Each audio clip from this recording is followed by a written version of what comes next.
আচ্ছা, এবার ঘন্টা মিনিটের বিয়োগগুলো। এই বিয়োগটা নর্মাল, কত? 3 থেকে 5 2, 2 থেকে 4 2, আর এখানে 5 থেকে 9 ক ঘর?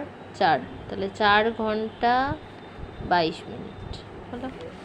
বিয়োগফল লিখে দিবি তাহলে 4 ঘন্টা 22 মিনিট। এবার এই অঙ্কটা দেখ, উপরে ছোট আছে, এখানে 35, এখানে আছে 46, ঠিক আছে?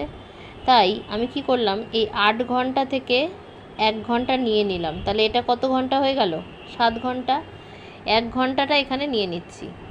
1 ঘন্টা সমান সমান কত? এখানে এটা মিনিটের ঘর, তাহলে 60 থেকে 1 ঘন্টা সমান সমান কত? এখানে 60 মিনিট, তাই তো? এটা যেহেতু মিনিটের ঘর, তাহলে আমি এই দুটোকে কি করব, তাহলে এই 1 ঘন্টা যেহেতু এখান থেকে আমি 1 ঘন্টা এখানে ধার নিয়েছি, এখানে 60 মিনিট, তাই এখানে লিখে নিলাম 60, ঠিক আছে? তাহলে এবারে এই দুটোকে যোগ করলে কত হবে? 5, 6 আর 3 9, তাহলে এই যোগ করে এই যে 95 আসলো, এই 95 থেকে এবার এই 46কে আমার বাদ দিতে হবে। বোঝা গেল? তাহলে দেখ, এবার 6 আর এই 5টা তাহলে কত হবে?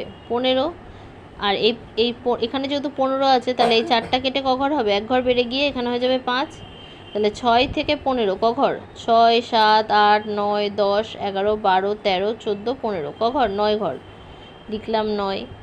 5 থেকে 9 ক ঘর? 4 ঘর, তাহলে লিখে দিলাম 4, তাহলে এত মিনিট হলো। আর 3 থেকে 7 এটা কত? ক ঘর? 4 ঘর, তাহলে 4 ঘন্টা এই যে 49 মিনিট। বোঝা গেল? তাহলে লিখবি বিয়োগফল 4 ঘন্টা 49 মিনিট। বোঝা গেল? এই ধার নেওয়া ব্যাপারটা মনে রাখবি, যেহেতু ওপরে ছোট সংখ্যা ছিল 35 ছিল, সেই জন্য আমি এই 8 ঘন্টা থেকে 1 ঘন্টা ধার নিয়ে নিয়েছি, দিয়ে 7 ঘন্টা হলো। 1 ঘন্টাটাই এখানে এসে মিনিট হলো, কারণ এটা মিনিটের ঘর।